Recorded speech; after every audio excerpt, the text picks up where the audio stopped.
Welcome to Regulating AI. We are live from TechX Big Data and AI Expo in London on February 6, 2025. I have Tim Cook with me. He's the founder of AIConfident. He was previously with the UK government assisting with their AI efforts. Tim, welcome to the Regulating AI podcast. Thank you so much for being with us. Thank you for having me. Delighted to be here. Wonderful. Tim, as you know, there's this whole, global AI issue that has popped up with DeepSeek and others in terms of what's happening around the world. The EU has done its EU AI Act. In the US, we now have a new administration which basically terminated the Biden executive order. We right now do not have any AI regulations, but the UK has been really moving ahead, especially it played a real key role in terms of the safety institute it established with former Prime Minister Sunak. Tell our global listeners, what is the current stage of AI regulations and the AI Safety Institute in the UK? I think right now is a huge opportunity for the UK. Actually, we've got at least three, probably four, really regulatory experiments around AI going on across the globe. Right, we've got what's going on in China. We've got the EU with its EU AI Act, which is regulating heavily for the technology itself. We've got the US, which has stepped away from a lot of AI safety. As you say, kind of tearing up the Biden's previous executive order on safety. Who knows what direction the US is going in? But I think it's probably safe to say regulation isn't particularly high on the agenda. And it feels to me like there's a real space opening up for the UK to be a leader in a place where you can come and do safe and responsible and ethical AI development, where there is an impetus around getting this right and doing it in ways that are right, not just for the tech companies, but also for society, but that isn't as heavily regulated as the EU, for example. And I think the steps that the US has taken backward from this has actually left a really good space that the UK could come and operate in. And I think we've made some great steps with the Safety Institute around regulating the frontier models, or regulation and safety around the frontier models, rather.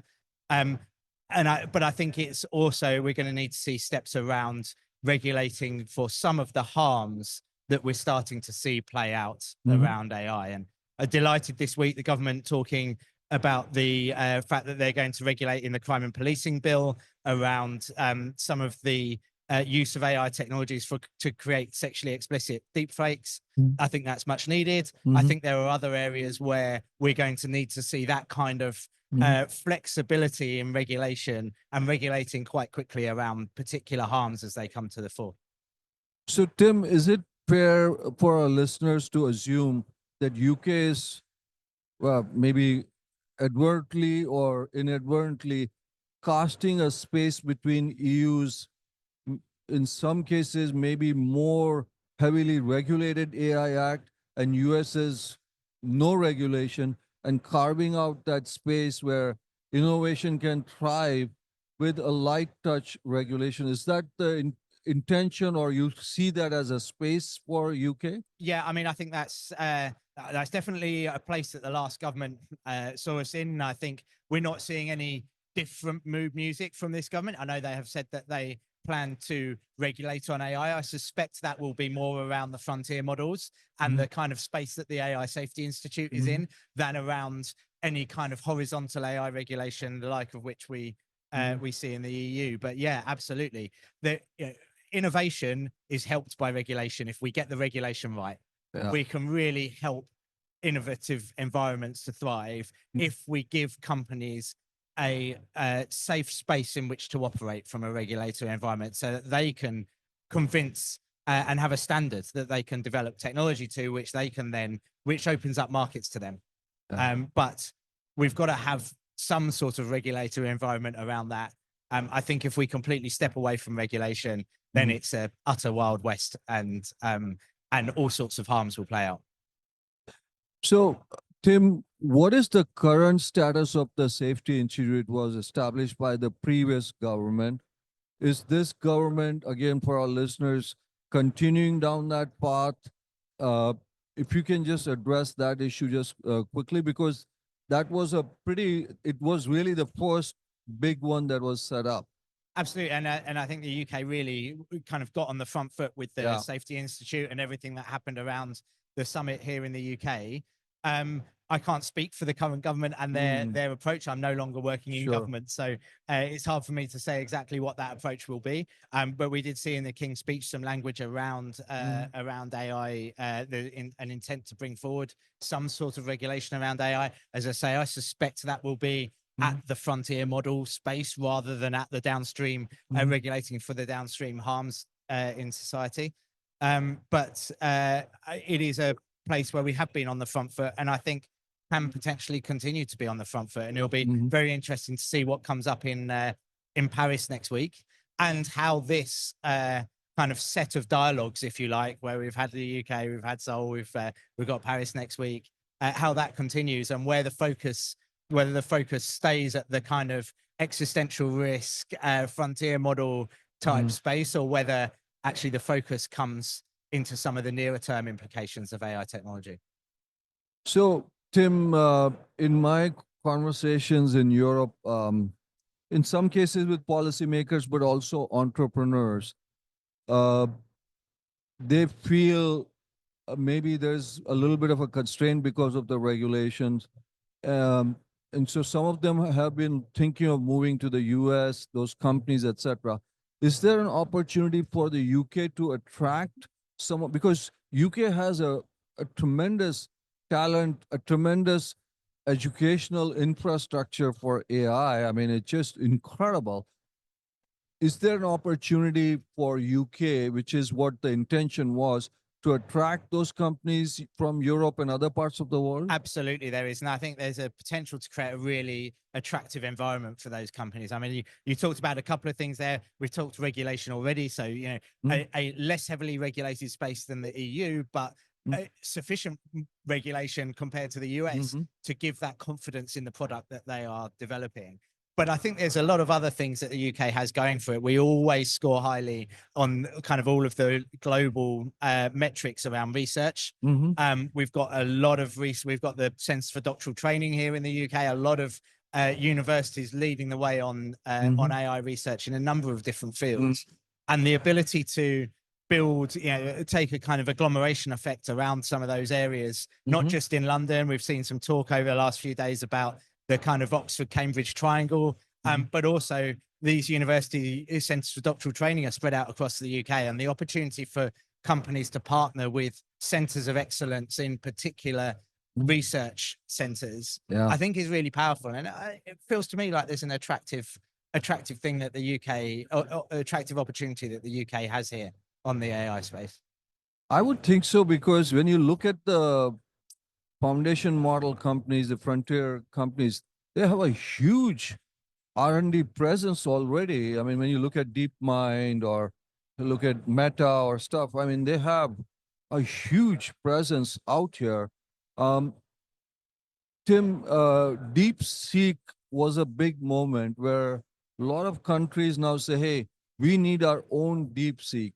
Is UK thinking that they need their own, so to speak, foundation model, so to speak? I don't know. I can't speak for the government. I think it was certainly something that when I was in government came up from time to time. You know, should the UK government be building building its own foundation model? I think there are some interesting questions around that. We've seen some Scandinavian countries maybe moving into this space in a particular use case, in a for education or for children. I think for if the government was really clear about pointing that effort towards a particular public sector use case, and we've seen from the Opportunities Action Plan that there is a massive push on the use of AI in the public sector. If the government were to do something like that, I think something in the that supported that drive towards public sector use of AI and could be a trusted AI tool. I think the challenge is, as we see with every frontier model that's out there, they get things wrong, right? And it's probably a little bit easier for a private sector company to say, we got it wrong, we'll do better, than it is for a government. That's the kind of thing that ministers sometimes fall on their swords on. Yeah. And with any innovation like this, there are going to be places where we get it wrong, and we have to be really careful and take people on that journey with us. And so I think it would be a fascinating place for government to get into. I think it is filled with a number of opportunities, but also a number of potential pitfalls. Yeah. One of the Tim things that is essential for these innovative startup early stage companies is investments, funding, etc. The companies that I've spoken to in Europe, they feel that they don't get the kind of investments um, that probably companies in the US or maybe other places might be getting. Um, do you think there's an ecosystem in the UK to do that kind of funding for these the risk appetite that is, because these are risky companies, but if they succeed, when you look at well, OpenAI has been around only a few years, Anthropic for 3 years, and it's I think valued at I don't know, and uh, OpenAI now I think is at 300 billion. I don't know what Anthropic is at. So anyway, my point is it takes a lot of investments for some of these AI companies, whether it's in, data, talent, infrastructure, etc. Is there an appetite in the UK for some of those investments? Definitely. I mean, there is a really thriving venture capital infrastructure in the UK. I think, questions perhaps around some of the longer term patient capital that might be needed in some of Yeah. these spaces. But I think for, and look, the types of investment that we're talking about that OpenAI and others have got is just eye-watering. And whether or not that exists in the UK and is going to come into the UK there's a big question mark over that for me. But if you come down the tech stack a bit, or if you come down and particularly as you go to the application layer and you go to how developing companies and products that actually build on and use these technologies to solve particular problems, I think there's a massive kind of thriving space for that kind of investment. And I think we're seeing a lot of that now pop up and coming to the fore in the UK. And I think the creating a space where people can come to build AI product and services is where the kind of focus is. Yes, there is the opportunity for the deep research side of things as well. And we do see some investment with the likes of DeepMind and so on. But so, Tim, finally, one of the key aspects of this kind of innovation is talent. Uh, in the prior US administration with President Biden, in the executive order, one of the things he talked about is being able to attract the best and the brightest in AI in the US, expediting their immigration, et cetera, et cetera. Now, obviously, this administration has basically terminated that. We don't know what's going to happen in there. The UK might have that kind of an opportunity as it is. Are they thinking of maybe, going out and trying to attract that talent, whether it's from Europe, whether it's from Asia, whether even from Canada, UK, etc.? Because the talent is really what drives a lot of these things. You already have a lot, but I think there is this opportunity for UK to say, hey, we are the hub and we can expedite things for you. I mean, attracting and retaining top talent. When I was in the government looking at AI skills, this was a big part of my brief, right? It is deeply important to the AI infrastructure in the UK. And there are a number of different levers that you can pull on to do that. Visas is one of them, but isn't the only one. Giving people the research space, the compute capacity, the kind of PhD research projects and researchers to work with and work on. They're all there are so many different factors that make the UK attractive, as well as the regulatory environment, of course. But I think we also need to look beyond the top talent, right?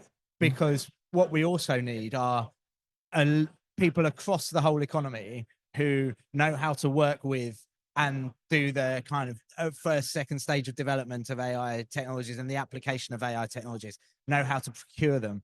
And if we're going to get AI adoption right, and have a marketplace for these AI technologies, then it's not just the top talent that we need. It's actually people who understand what AI technologies are all about, understand how to lead organizations that then change, that are willing to adopt AI technologies and create that marketplace, because we can develop as many wonderful AI technologies as we like with the top talent. But unless there's a marketplace for those technologies, and people who know enough about them to be willing to buy them and bring them into companies and into organizations and into the public sector, then we're not going to make the most of the opportunity. So I think the talent question is much bigger than just the top talent, and it's about the skills that we have across the economy. Well, Tim, thanks so much. This was really insightful for me and for our listeners to really understand how UK is shaping up to be an exciting place for companies, for a regulatory environment maybe that's pro innovation but has guardrails in there. So I hope like I said, I'm sure our listeners found this very, very helpful. So thanks for being on our podcast. Pleasure. Thank you very much for having me. Thank Enjoyed you. it. Cheers.